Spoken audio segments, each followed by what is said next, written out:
تعالوا نشوف البطولات القارية مين اللي كسبها في الأندية المصرية. الزمالك موسم 24 كسب السوبر الأفريقي بطل أبطال القارة على حساب الأهلي.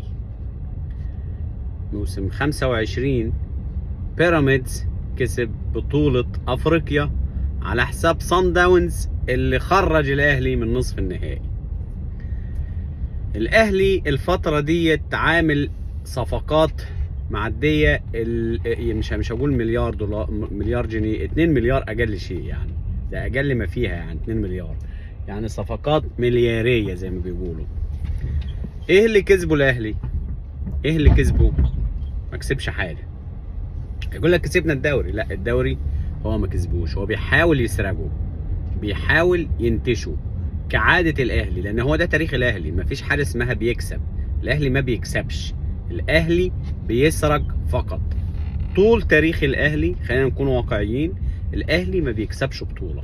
أدي بيراميدز الراجل عملوا إيه الشباب الحلوين دول، النادي المحترم ده، النادي المحترم ده وصل لنهائي أفريقيا، كان هو والأهلي. الأهلي طلع من نص النهائي. ليه بقى؟ ليه؟ لأن الأهلي كان متعود دايما بيتأجل له مباريات كتير، حتى وهو في نص النهائي، مش بس لما يصعد للنهائي، كان بيتأجل له بالمباراتين. زي الموسم اللي عدى أجلوا له مباراة مصري وسيراميكا عشان يصعد، عشان صعد لنصف النهائي، أجلوا له المباراتين دول في الدوري. السنة دي علشان شركة ألمانية محترمة ماسكة الجدول مفيش تأجيل. طبعا الدوري باظ مش بسبب عدم التأجيلات، لا، التأجيلات كانت لذيذة السنة دي وكانت حلوة، كانت محترمة ومفيش تأجيلات في الدوري. اللي بوظ الدوري هو التحكيم.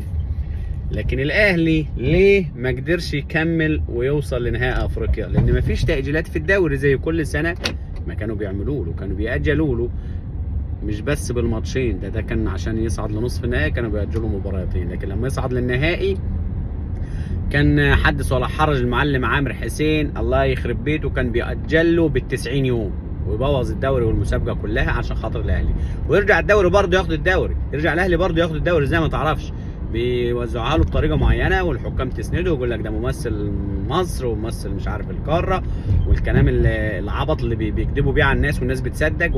الوطنيه والملوخيه، الوطنيه ليه ما ظهرتش امبارح لما بيراميدز كسب بقت بطوله افريقيا؟ مش ده نادي وطني؟ مش ده نادي مصري؟ مش ده لاعيبته مصريه؟ مش ده ادارته يعتبر الداخليه الموجوده كلها مصريه؟ مش ده نادي على ارض مصريه بينافس في الدوري المصري؟ لو انت بتحكي وطنيه بقى، ما انت ما تاخدش الموضوع حسب مزاجك. لما يكون الاهلي بيلعب وطنيه وكلنا نشجع ونحشد الجماهير من اسوان لاسكندريه عشان نادي وطنيه وفكريه يلعب نادي تاني، لا لا لا لا، ده كل نادي بيمثل نفسه يا جماعه. حتى الاعلام ما اتكلمش. ده ابراهيم اشجان امبارح مستضيف اجحش توفيق اللي فاكر نفسه لعيب، ويقول لك احنا لو لعبنا، لو الزمالك قسما بالله وجهنا كنا هنعمل سكور. امال انسحبت ليه يا قهريه؟ انسحبت ليه؟ وانتوا اساسا بتعرفوا تواجهوا الزمالك غير لما بتدمروه، غير لما بتطيروا لعيبته الاول، غير لما بتعملوا مشاكل وبعدها بتستلموه بقى هو النادي مقطع اجنحته، فطبيعي هتستقبلوها. يعني انت جايب الثقه دي كلها منين غير من النادي الشمال بتاعك اللي بيدمر الانديه قبل ما يواجهها، اللي يخاف اساسا منافسه شريفه يترعب. وادي منافسه شريفه من فريق اسمه صن داونز في اسوأ نسخه له السنه دي، خرجك من بطوله افريقيا في ملعبك وسط قطيعك، يعني كنتوا كام الف، كنتوا مقفلين الاستاد، وخرجك من البطوله. فريق، مجرد فريق عرف يلعب، يعني بيلعب كوره كده بسيطه. انت عشان تواجه فريق زي كده بيلعب كوره مظبوطه بيخرجك على طول. انت عشان تقدر تفوز على صن داونز ده بتعمل ايه بقى؟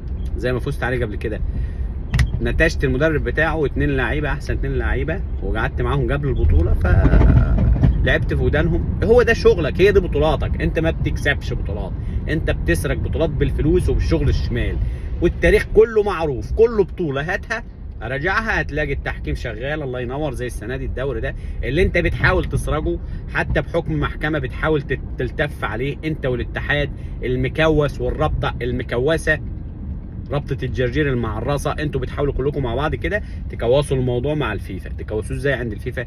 الرابطه والاتحاد هيقول لك اصل دي لائحه جديده ومش مفروض ان هو يعني يتخصم منه 3 نقاط. طب لما هي لائحه جديده يا نادي يا رابطه لائحه يا رابطه فايحه، لما في لائحه جديده، لا خلينا نمشي معاك واحده واحده. لو هي في لائحه جديده، ليه القرار بتاعكم طلع الاول بخساره المباراه زائد خصم 3 نقاط اخر الموسم؟ ليه قلتوا كده؟ ليه لو في لائحه جديده ما مشيتوش ليه عليها؟ ده دليل ان كنتوا كدابين اساسا. مفيش لائحه جديده ولا جديده، هي اللائحه الموجوده خساره المباراه وخصم 3 نقاط، يعني 6 نقاط. 6 نقاط. انتوا بقى مش هتقدروا تلعبوا في القصه دي مع الفيفا. ليه؟ لان المفروض بيراميدز لو انتوا لعبتوا في القصه دي بيراميدز ينوه ليهم ان ده حصل، ان هم طلعوا القرار في الاول بخصم 3 زائد 3 يعني 6 نقاط. ما كانوش طلعوا القرار ده لو في لائحه جديده، كانوا مشوا عليها، كانوا يقولوا لا مفيش حسب اللائحه الجديده كذا كذا كذا كذا. لكن هو الاهلي ما بيكسبش بطولات، الاهلي بيسرق بطولات، هي دي المعروفه، هو ده تاريخ الاهلي. لذلك هم كانوا بيعايبوا على كل اللعيبه الاهلاويه اللي خدهم بيراميدز ويقولوا لهم ايه، ومنهم رمضان، يقول لك رمضان طموح راح ورا الفلوس وساب نادي البطولات. اهو كسب بطوله واحده، بطوله واحده، ما مش بكتر البطولات هي. شوف فرحه رمضان لما كسب البطوله دي، ولما كان بيفرح وهو مع الاهلي باي بطوله مثلا بتتسرق. اكيد فرحه رمضان بالبطوله اللي خدها امبارح دي بتاريخه كله، بتاريخ النادي الاهلي كله اساسا في البطولات. ليه؟ لان اللعيبه دي كسبت بطوله بشرف، ما تاجلهاش في الدوري المحلي، خدت نفس تكافؤ الفرص مع الانديه اللي بتواجهها في افريقيا. ما هو انت في تكافؤ فرص سواء في الدوري المحلي او في افريقيا. الانديه الثانيه اللي بتواجه بيراميدز ديت ما كانش بيتاجل لها في الدوري بتاعهم، ففي تكافؤ فرص هنا بره وجوه. انت بقى كان بتعمل ايه لما بتوصل افريقيا؟ كان بيتاجل لك في الدوري المحلي، فما فيش تكافؤ فرص بينك وبين الانديه اللي بتواجهها في افريقيا، لان الانديه الثانيه يا عيني كلهم بيلعبوا كل 3 ايام، لان عندهم دوريات محترمه ومؤسسات رياضيه محترمه، مش مؤسسات حمراء سواء اتحاد او رابطه او كل المسؤولين عن الرياضه المصريه حمراء عندهم، فبيعرصوا للاهلي كلهم. يعني حتى لو وزير بيخاف يقول لك اصل انا وزير زملكاوي، لو خدت اي قرار عدل بالحج كده هيقول اصل انت عشان زملكاوي بتيجي على الاهلي. طب ما تيجي على الاهلي. الوحيد الشريف اللي مسك الرياضه المصريه كان طاهر ابو زيد، ده يشهد له من الجميع، لانه كان حاد وحاسم وحيادي وعادل. ساب مشوه من الوظيفه مش مهم، مشوه، بس راجل محترم. المواقف بتشهد ليه.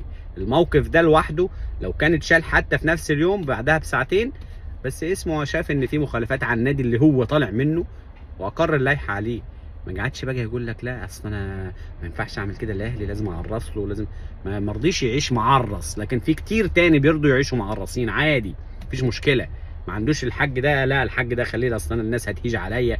ما يحرج ابو الناس لو الناس هتيجي على اخرتي وعلى شرفي وعلى كرامتي وعلى ديني وعلى اخلاقي وعلى ضميري بيني وبين ربنا. ما يولع الناس، هو الناس دي هتنفعك؟ الناس دي هتيجي تحاسب معاك فاخر الازمان لما القيامه تقوم ان شاء الله. يعني هل الناس دي هتحاسب معاك؟ هل الناس دي هتيجي تدافع عنك قدام ربنا؟ ولا انت هتشيل الذنب ده كله لوحدك كمسؤول؟ ان شاء الله كل واحد ياخد حسابه سواء في الدنيا او في الاخره. بس الاهلي ما بيكسبش بطولات، الاهلي بيسرق بطولات. سلام.